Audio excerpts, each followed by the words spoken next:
Hello everyone, welcome back to my channel and welcome to our new study vlog. কেমন আছো সবাই? আশা করছি ভালো আছো। আর তোমাদের প্রিপারেশন কেমন চলছে অবশ্যই জানিও। এক্সাম ডেট তো অলরেডি দিয়ে দিয়েছে। সো যাই হোক, চলো লাস্ট ভ্লগে আমি তোমাদের বলেছিলাম নেক্সট ভ্লগ খুব তাড়াতাড়ি আসছে, আর সেই জন্যই হয়তো এতটা লেট হলো ভ্লগ দিতে। তো যাই হোক, ফাইনালি আজকে ভ্লগ চলে এসেছে। আর আজকের স্টাডি ভ্লগে আমি তোমাদের সাথে শেয়ার করব আমার এনটিপিসির জন্য জিকে স্ট্র্যাটেজি, মানে জিকেটা আমি এই কিছুদিনে কিভাবে রিভিশন করব। তার আগে চলো আমি তোমাদের সাথে একটু শেয়ার করি এই 10 দিন মতো আমি কি পড়েছি, আদৌ পড়াশোনা হয়েছে কি না। তো 14 তারিখে আমার বিএডের এক্সাম ছিল, তো সেই জন্যই এক্সামের জন্য সারাদিনটা পড়া হয়নি, আর তারপরে একটু ডিস্ট্রাকশন চলে এসেছিলো। তো এখন মোটামুটি ঠিক আছে। আর মেনসুরেশনের 2D পুরোটা কমপ্লিট করেছি, 3D কিছুটা ক্লাস হয়েছে আর কিছুটা বাকি আছে। তো এগুলো করছিলাম, আর রিজনিং প্র্যাকটিস করছিলাম প্রচণ্ড পরিমাণে, তো সেই জন্যই ব্লগ শ্যুট করা হয়নি। আর আজ রবিবার 18ই মে, তো সকাল থেকে মোটামুটি টাইট শিডিউলের মধ্যেই ছিলাম। তো দুপুরের দিকে ভাবলাম একটা ব্লগ শ্যুট করা যাক, তো এখন থেকেই শুরু করলাম। আর এখন আমি করছিলাম 3Dর একটা ক্লাস। তো চলো, ক্লাস করতে করতে এইদিকে প্রায় 3:30 মতো বেজে গিয়েছিলো, মানে 2 ঘন্টা টানা ক্লাস করেছি। তারপর প্রায় 1-1.5 ঘন্টা মতো সময় ছিল, তো ভেবেছিলাম একটু পড়াশোনা হবে, বাট দিদি এসেছিলো। তো আমি, মা আর দিদি মিলে দিদির বিয়ের অ্যালবাম দেখছিলাম, তোমাদের সাথে শেয়ার করলাম।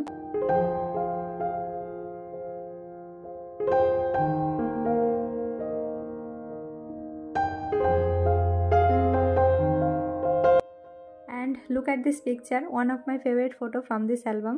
আরও অনেকগুলো ছবি আছে, বাট এটা কি জানি বেশি ভালো লাগে। তো যাই হোক, তারপরে আসলাম পড়াতে। প্রায় 5টার পরে এসেছি, 5:15-20 দিকে।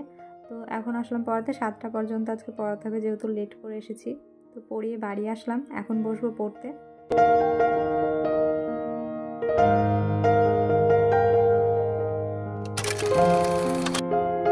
এখন আমি শুরু করলাম রিজনিং প্র্যাকটিস করা। তো চলো, এখন 30 থেকে 40 মিনিট মতো রিজনিং প্র্যাকটিস করব। আর আমি রিসেন্টলি একটা বই কিনেছি, তো সেই বইটা থেকেই প্র্যাকটিস করছি। সকালে প্রায় আধা ঘন্টা থেকে 1 ঘন্টা মতো প্র্যাকটিস করছি, আর সন্ধ্যার সময় এই আধা ঘন্টা মতো। তো এইভাবে রিজনিংটাকে কন্টিনিউ করছি, আর বাকি সময়টা ম্যাথ করছি সকালে, আর দুপুরের দিকে জিকে। তো চলো, তোমাদের পুরোটাই জানাচ্ছি আমার কী কী স্ট্র্যাটেজি আছে আর কী কী প্ল্যান আছে।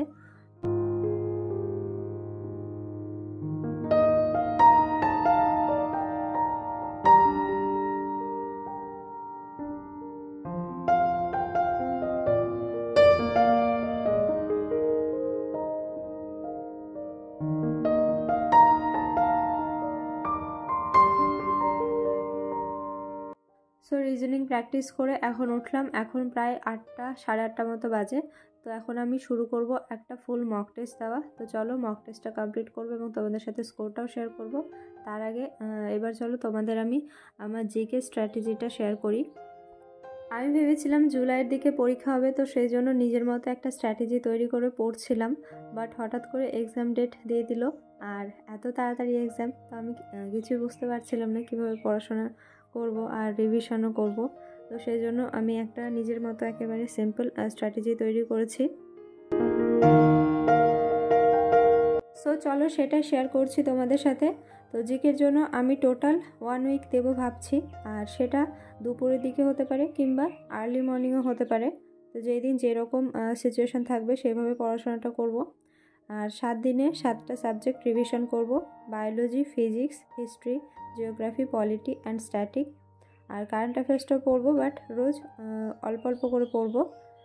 আর আমি এই রিভিশনে নতুন কিছুই পড়বো না, অনলি যেগুলো পড়েছি ভালোভাবে সেগুলোই জাস্ট একবার রিভিশন করব। এবার চলো তোমাদের সাথে টাইম টেবিলটা শেয়ার করি। মর্নিংয়ে কারেন্ট অ্যাফেয়ার্স পড়বো 1 ঘন্টা মতো, দেন ফ্রেশ হয়ে ম্যাথ প্র্যাকটিস করব, তারপর রিজনিং প্র্যাকটিস করে স্নান করব, অ্যান্ড পুরো দুপুরটা দেবো জিকেতে। অ্যান্ড ফার্স্ট ডেতে আমি বায়োলজিটা রিভিশন করব ভাবছি, কারণ বায়োলজিটা আমার বেশ ভালোভাবে পড়া আছে, তো বায়োলজি দিয়ে শুরু করব। দেন যেহেতু আমার বিকেলবেলায় পড়ানো থাকে, তো সেই জন্য বিকেলটা পুরোটাই ফাঁকা রেখেছি। আর রাত্রে আমি পুরোটা মক টেস্ট দেবো এবং মক টেস্ট অ্যানালিসিস করবো, সেই জন্যই পুরো সন্ধ্যাটা ফাঁকা রেখেছি। তো এই হলো আমার নতুন স্ট্র্যাটেজি বলতে পারো। তো এভাবে পড়াশোনাটা কন্টিনিউ করব। জানি না কতটা কমপ্লিট হবে, বাট আশা করছি 70% মতো করে ফেলবো। সো যাই হোক, এই ছিল আমার 15 ডেজ স্টাডি রুটিন। তো তোমাদের সাথে আমি নেক্সট ব্লগে শেয়ার করব কতটা কি কমপ্লিট করতে পারছি কি পারছি না। তো চলো আজকের মক টেস্টের স্কোরটা তোমাদের সাথে শেয়ার করি। আজকে ছিল আরআরবি এনটিপিসি ফুল টেস্ট 11। বেশ অনেক দিন থেকে কোনো মক টেস্ট অ্যাটেম্প্ট করিনি আমি, কারণ মেনস্ট্রুয়েশনটা কমপ্লিট করছিলাম সেই জন্য। তো চলো আজকে স্কোরটা শেয়ার করি। টোটাল আমি অ্যাটেম্প্ট করেছিলাম 81, তার মধ্যে 5টা ভুল হয়েছে অ্যান্ড স্কোর 74.35। তো তোমরা এই মক টেস্টটা অবশ্যই অ্যাটেন্ড করো এবং স্কোরটা কমেন্টে জানিও। আর যারা অলরেডি দিয়েছো তারা স্কোরটা একবার জানিয়ে দিও। সো আজকের ব্লগটা এই পর্যন্ত থাকলো। কেমন লাগলো জানিও, ভালো লাগলে লাইক কমেন্ট শেয়ার করে দিও। আর চ্যানেলে যারা নতুন তারা অবশ্যই চ্যানেলটিকে সাবস্ক্রাইব করে দিও। তো চলো টাটা, দেখা হচ্ছে নেক্সট স্টাডি ব্লগে।